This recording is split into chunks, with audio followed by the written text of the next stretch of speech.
Well, shockingly, you're going to actually hear me agree with Suella Braverman for once. Like I said, a broken clock can be right twice a day.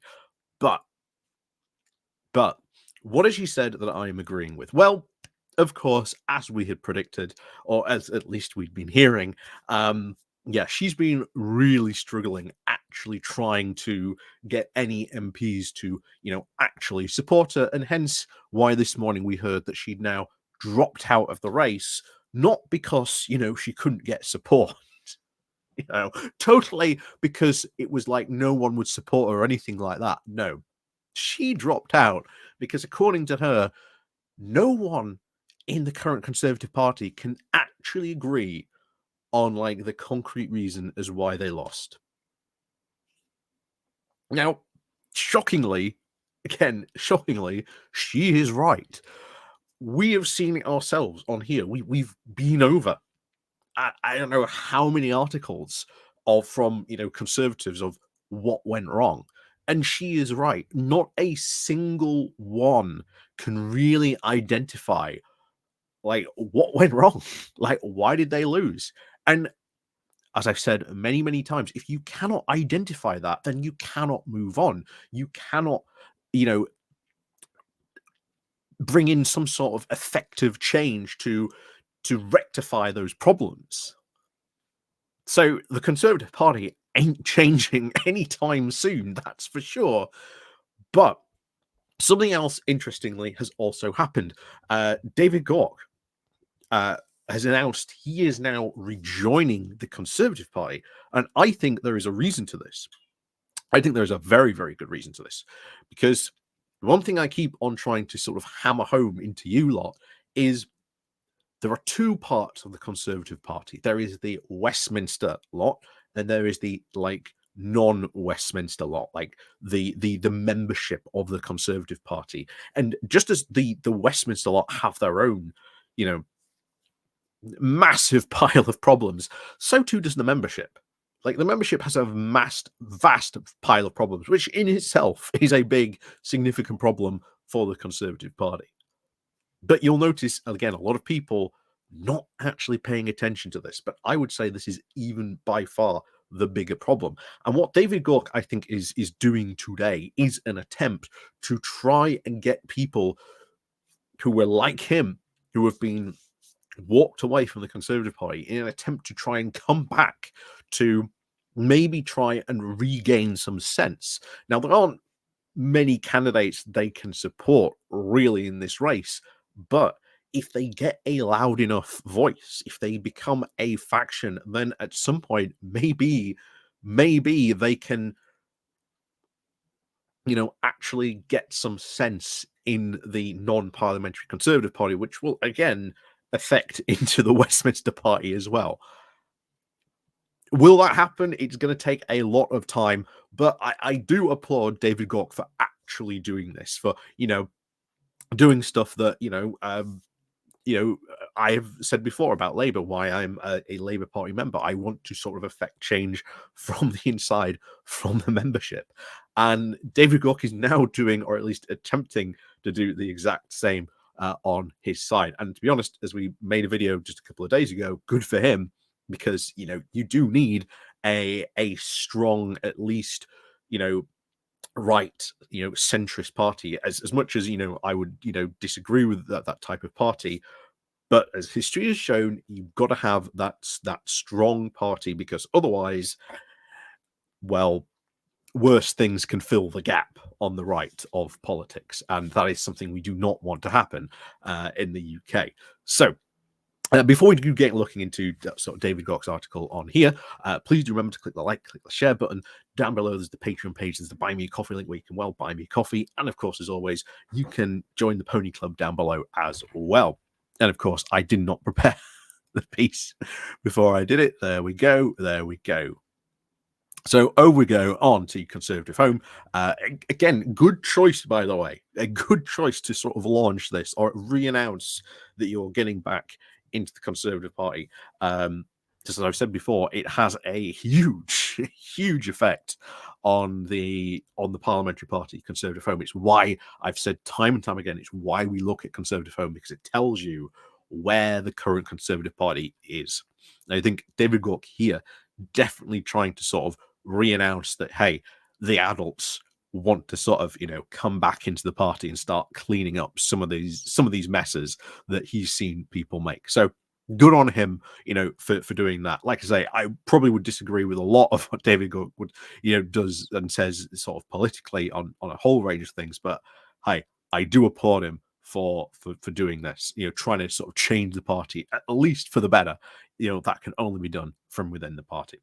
So let's crack on into this. So let's begin. So last Wednesday, he kicks off with, I rejoined the Conservative Party. I resigned my membership back in the autumn of 2019, just a few minutes before announcing that I would stand as an independent in the election of that year. I thought better to resign than be justifiably expelled. In the Boris Johnson years, and of course the Liz Truss weeks, I love it, the Liz Truss weeks. Anyway, he continues, I wasn't inclined to reverse my position. Rishi Sunak was a more attractive proposition, but he was still captive of the right. And I thought that I would at least wait for what would happen on the other side of an election defeat to see who emerged as Sunak's successor. And here's the thing. If you do get a good blob of, right centrist back, maybe you can pull politicians back to some sense as well. Like I say, we've said with Tom Tugendhat, the whole reason he has flipped on the European Court of Human Rights is because he has to do that, because he would never win. He would never win with the membership. If he got to the final two, they would never vote for him on that. So he has to now take this wild, wacky position to sort of, fit in. It's, pass me the straight jacket. I have to fit in with the lunatics in the asylum,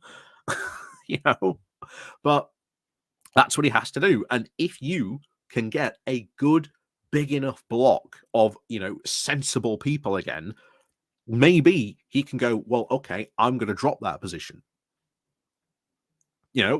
So but like I say, I don't think that's going to happen anytime soon. I think that and sort of reforming the non-parliamentary party is going to take a very, very long time, to do. And there's a lot of stuff that they would need to do that.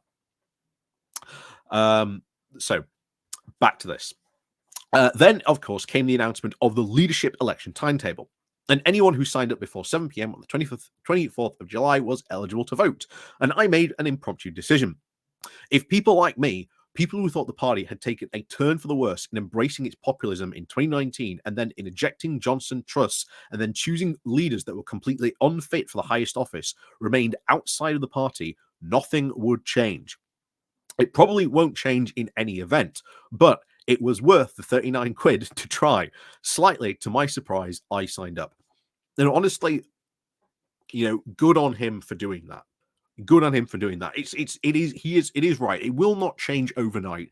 It will take a long time to do this. It will take a very, very long time. But it is going to take people like David Gauke re-entering the party and trying to restore some sort of sense and normality and sanity to a party that has gone completely wacky, really, since 2016 in many cases. You could argue even 2015 almost in when it really started, but there you go.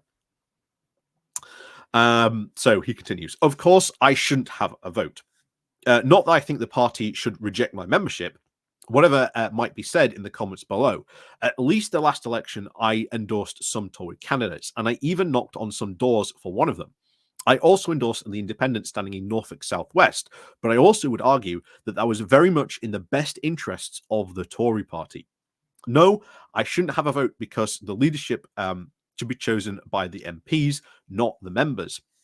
The MPs know the candidates best, and they have a far better appreciation of public opinion and the unpreparedness of the underrepresented membership actually does.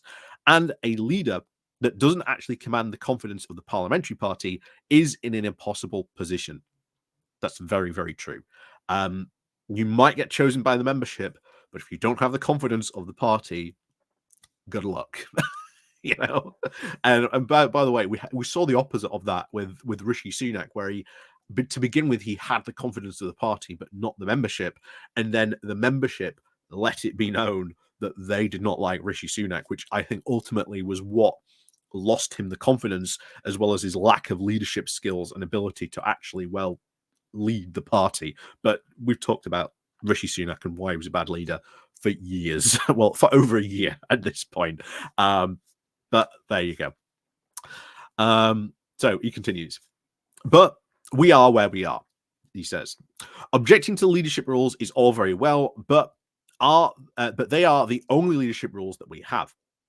More fundamental reason why I do not expect to rejoin was out of pessimism about the future direction of the party. For some time, our politics, as was the politics of many developed countries, appeared to be realigning. We were dividing more on cultural lines rather than economic ones. Working class voters who were now socially conservative and economically redistributionists once solidly voted for left of centre parties. Over the decades, they have now drifted away from social democracy, perhaps staying even at home, perhaps even voting for populist parties. In the UK, they voted for Brexit. Not completely 100% true. They weren't the biggest bloc that actually voted for Brexit, but I'll,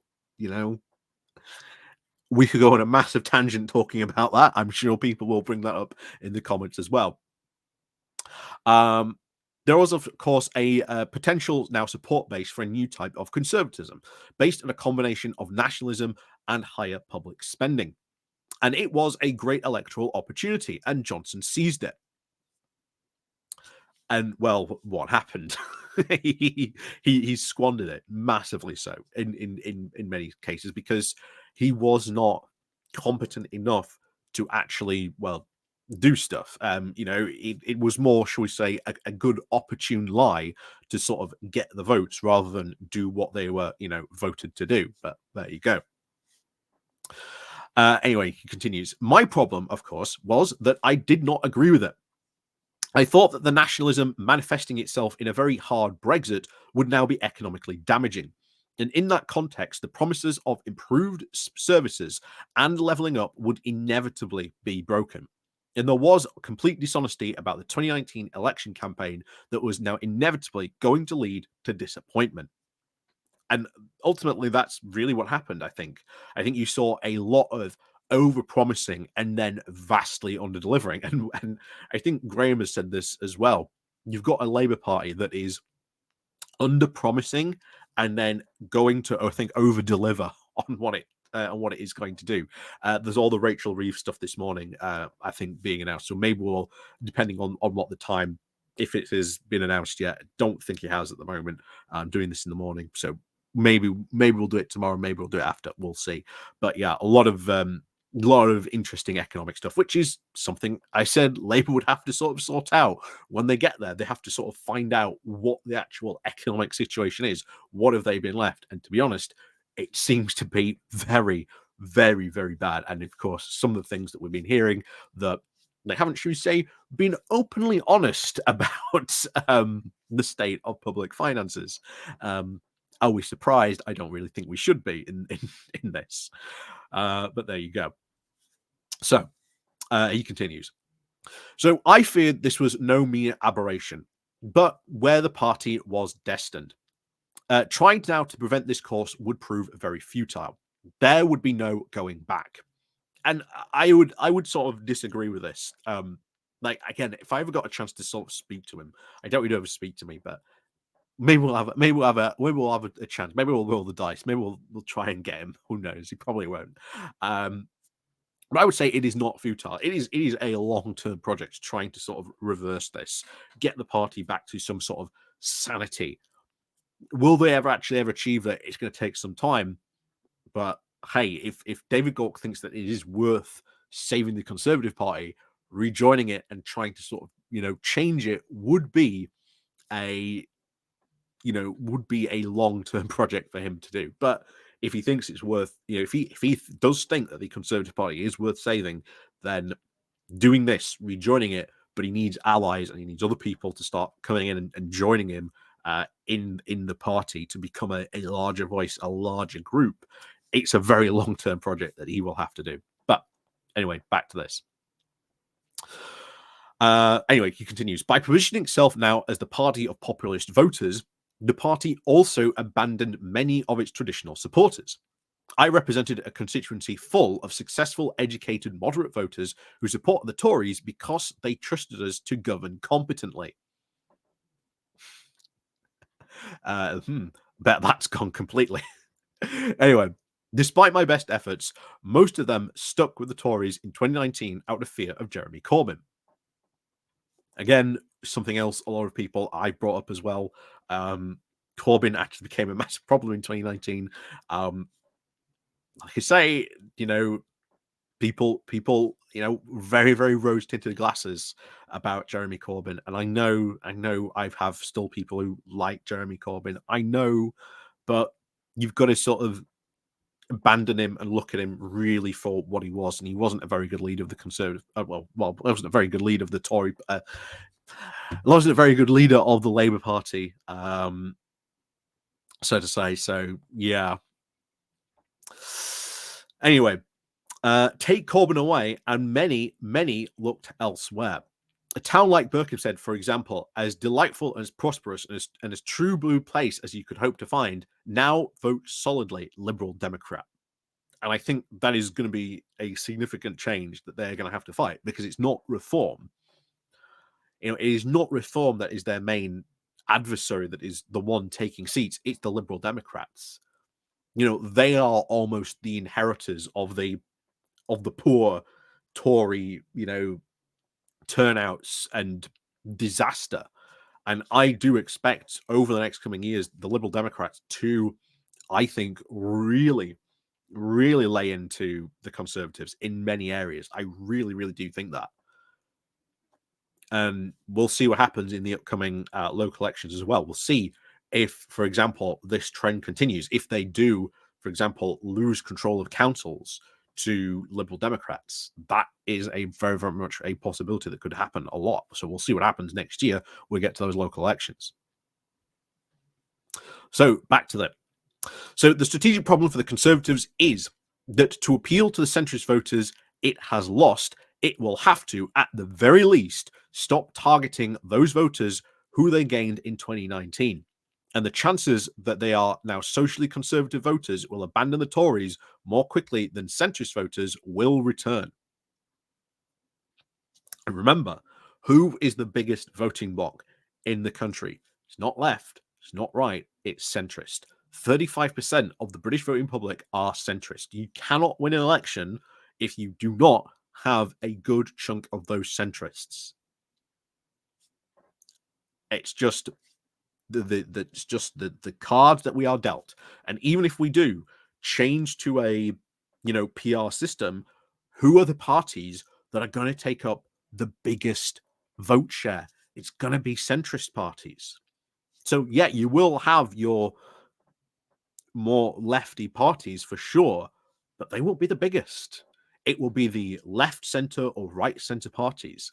And guess what? You'll have to work with either those left of center or right of center parties, regardless of where you fall on the political spectrum, because there's the centrist bloc that is the biggest faction in the UK. Like it or not, that's just how it is. If you want to win an election, you've got to start with the centrists.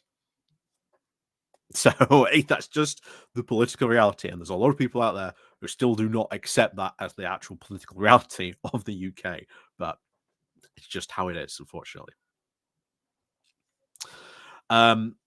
So this means, of course, that the temptation for the party will be trying to keep hold of its existing socially conservative voters to win back those who defected to reform. Putting aside the policy merits of its approach, it relies heavily on voters born before 1960, which over time become increasingly unviable. But again, going back to the video we did, the Conservatives' biggest opponent is the Grim Reaper. They've got to fight death itself if they want these votes. But there you go.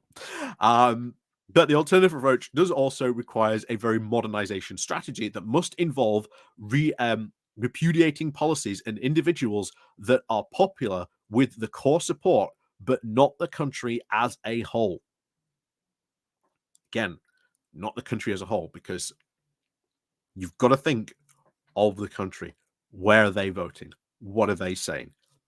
That is, politics 101. If you want to win a general election, you've got to put it to the voters, your plan, why it should appeal. And guess what? If you are pitching it at a voting public, then yes, you might be able to pull some of them to more of the centrist left, or even to some left-wing policies. But you can't go all left-wing policies, because guess what? As Jeremy Corbyn found out in 2019, you actually lose voters to the other centrist parties, maybe to the right of centre, because they get a bit scared, or maybe people who might have engaged in tactical voting become too scared of the prospect of Jeremy Corbyn.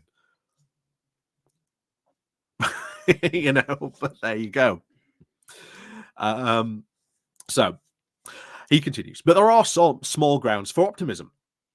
There is a demand within the party to sort of focus on reform voters, but I detect actually little appetite for anything like a merger. Well, we'll see what Kimi Badnock or whoever the next leader is. Like I say, they have one thing the Conservatives have really realised is that reform splits their vote on the right.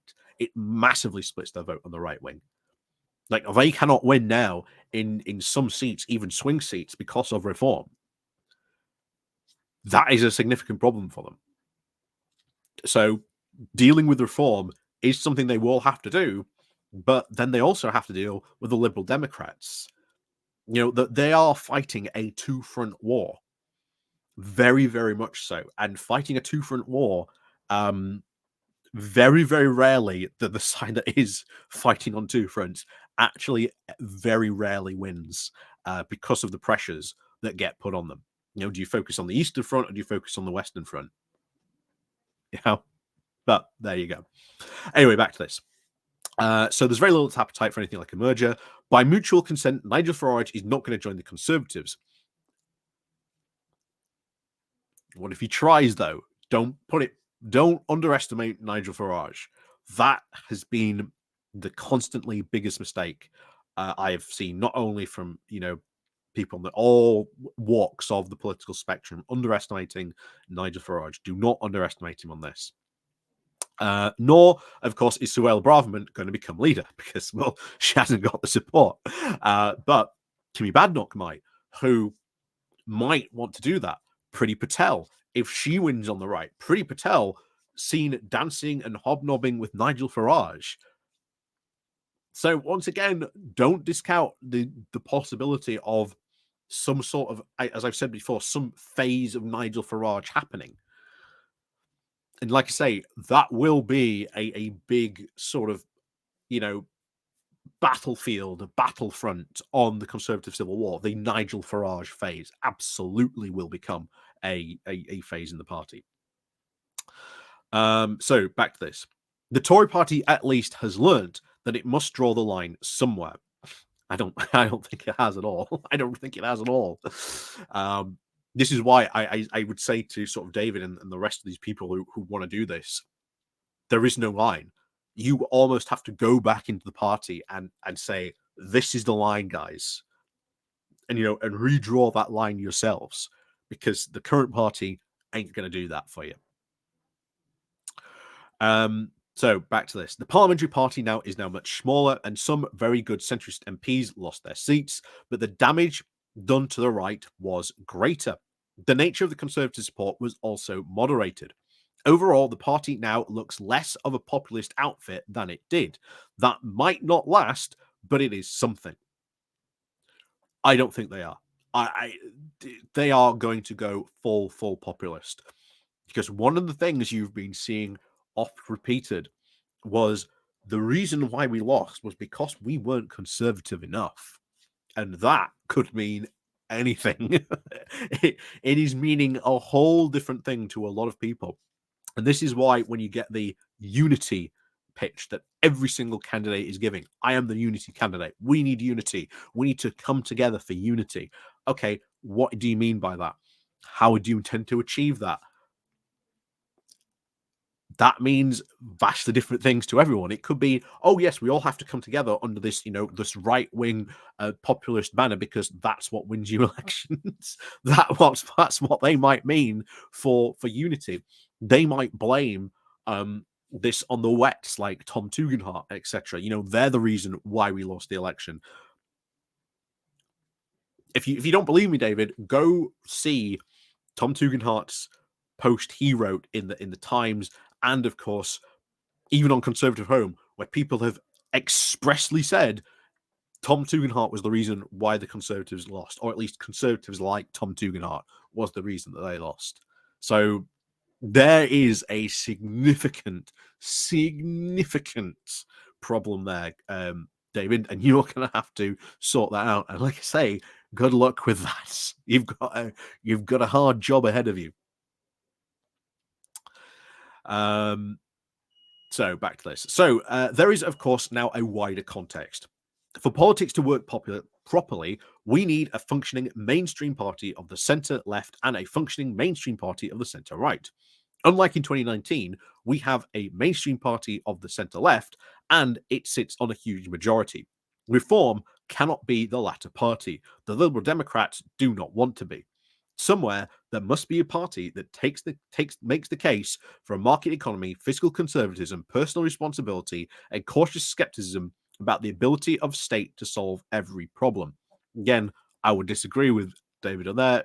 Very, fundamental political differences there, but that's politics. If the Tories do embrace Farage, there will likely be a place for a new party on the centre right that does not look to be a likely prospect. For all those idiocies of the past few years, the Conservative Party does remain the best hope. So I filled in the online form, signed up, and a triumph of hope over expectation, perhaps. When I first joined the party, I stayed for over 29 years. This time, it may be a shorter period of membership. I clicked on the option for only 1 year rather than renewing automatically. But for the moment, I am a member again. And we'll see what happens. And let's see what people said. Someone instantly, he's one of the reasons I left the party. Someone else here, Gauke, the arch Lib Dim. It's really funny that the fact he rejoined is frankly another nail in the coffin. But even his reasoning is that of a limp Dem, he seems to forget that the members are the ones who get to vote on and are the party and MP's first and second choice. The idea that members get something unsuitable to vote on is completely manufactured. It is the MPs that put those choices to the membership. And ultimately, where do they come from? Ultimately, where do they come from?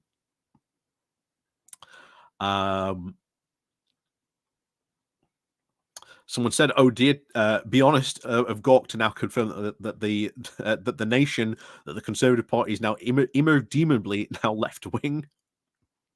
Again, like I say, this is where the Conservative Party is. Bear in mind, I've said this before. You have to go through some extreme hoops to sign up on here.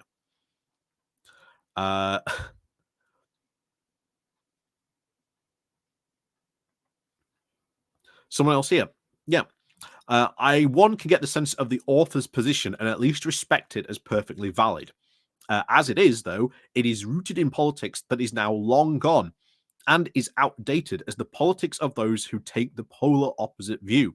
Voters are, of course, different. Society is different. Politics has to change. The party needs to face the future, not the past. A definition of left, right, and centre to which we could all agree would be a very good starting point.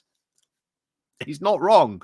He's not wrong on that. And this is something where the Conservative Party has and should be, looking at different things, what it can do, but it didn't. It ran out of steam because it fell down this populist rabbit hole. And even itself ran out of steam because it ran out of ideas to do, because it was so ideologically fixated that it was thought that, oh, if we do these things, if we do this, then, everything will be all fine and dandy. But of course, the wheels on the cart started coming off.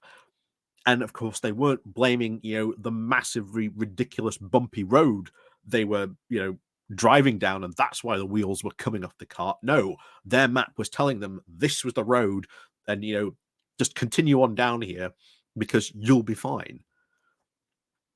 So, yeah, once again, lots of problems in the Conservative Party. But if David Gauke wants to do this, wants to go in that direction, and try and at least restore some sense to the political party of like the Conservative Party, more power to him.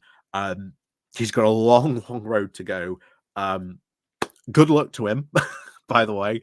And again, David, if you ever see this, any reason, I would love to speak to you. I really, really would. I would love to speak to someone, to a Conservative like David Gauke, because I think it would kind of be a very interesting, fascinating conversation.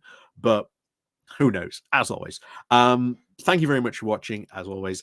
And of course, do remember to click the like and share button on your way out. And of course, we'll see you all next time.